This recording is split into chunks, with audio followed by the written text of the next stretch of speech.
Bonjour, je suis le docteur Rakiwad. Dans cette séance, nous étudierons l'épiphyse distale de l'humérus. L'extrémité inférieure de l'humérus, dite palette humérale, est aplatie d'avant en arrière et aussi elle est inclinée vers l'avant. Elle comporte une surface articulaire et des reliefs para-articulaires.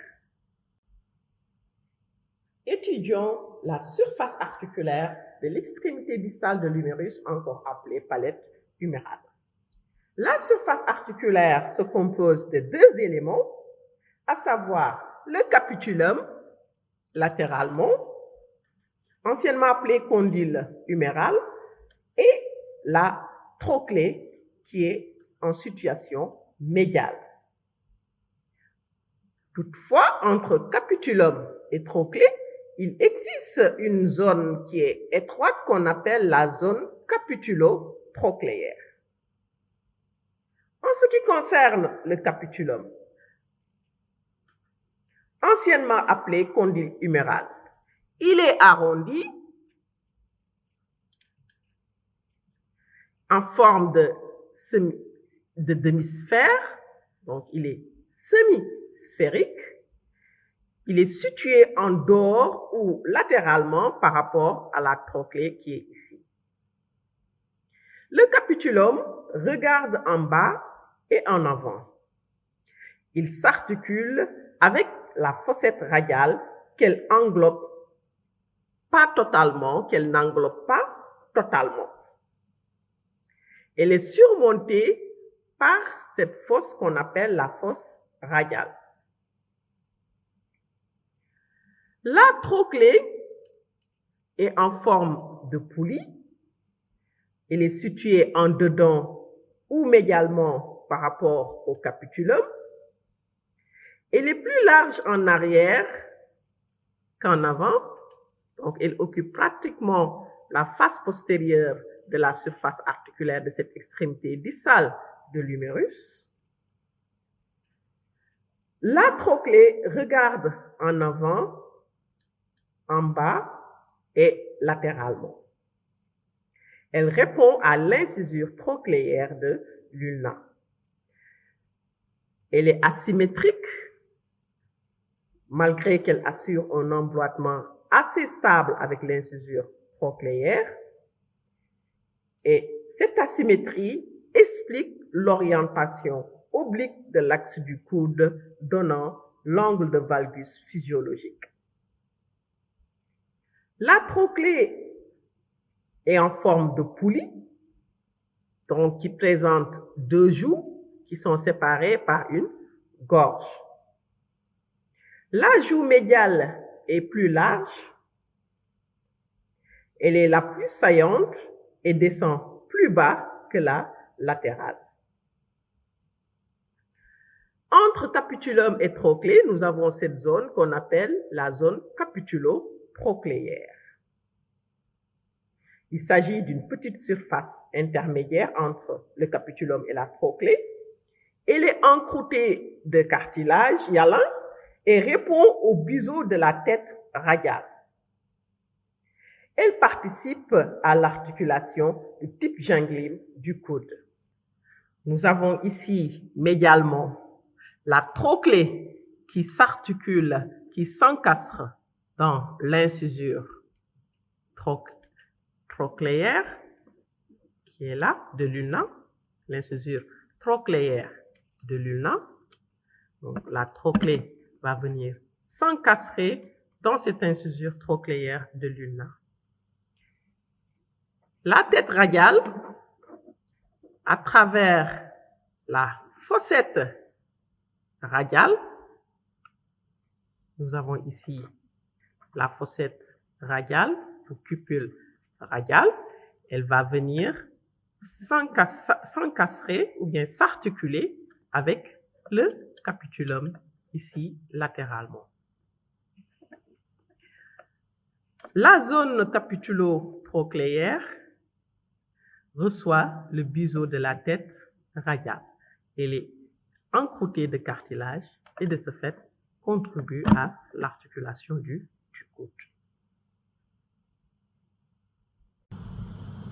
Les reliefs para-articulaires, ils correspondent aux dépressions qui sont constituées par les fosses et aux saillies qui sont constituées par les épicondyles latérales et médiales.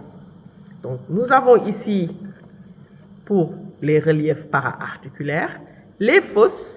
En avant, ici, nous en avons 2 et en arrière, nous avons une fosse. Comme relief para-articulaire, nous avons également des saillies ou épicondyles, à savoir l'épicondyle latéral et l'épicondyle médial. D'abord, pour les fosses, qui sont des dépressions. Il en existe 3 et elles facilitent les mouvements du coude en surmontant les surfaces articulaires que sont le capitulum et la trochlée. D'abord, la fosse radiale, qui est au-dessus du capitulum, qui est située en avant et dans laquelle va venir s'encastrer la tête radiale lors de la flexion du coude. Donc, nous avons ici la tête radiale qui, lors de la flexion, va venir s'encastrer au niveau de la fossette radiale, au-dessus et en avant du capitulum. La fossette coronoïdienne est au-dessus de la trochlée et médialement, au-dessus, médialement et en avant de la trochlée. Cette fosse coronoïdienne reçoit le processus coronoïde de l'ulna lors de la flexion du coude. Donc, nous avons ici l'extrémité proximale de l'ulna avec le processus coronoïde. Ce processus coronoïde qui est en avant va venir buter contre la fosse coronoïdienne. Donc, la fosse coronoïdienne est au-dessus de la trochlée et en avant. Dans cette fosse coronoïdienne s'encastre le processus coronoïde lors de la flexion de l'ulna. Une troisième fosse, c'est la fosse olecranienne, qui est située en arrière et au-dessus de la trochlée. Cette fosse olecranienne reçoit l'olecrane. Vous avez ce processus qui est l'olecrane, qui s'encastre dans la fosse olecranienne. Donc, cette fosse olecranienne reçoit l'olecrane lors de l'extension du coude.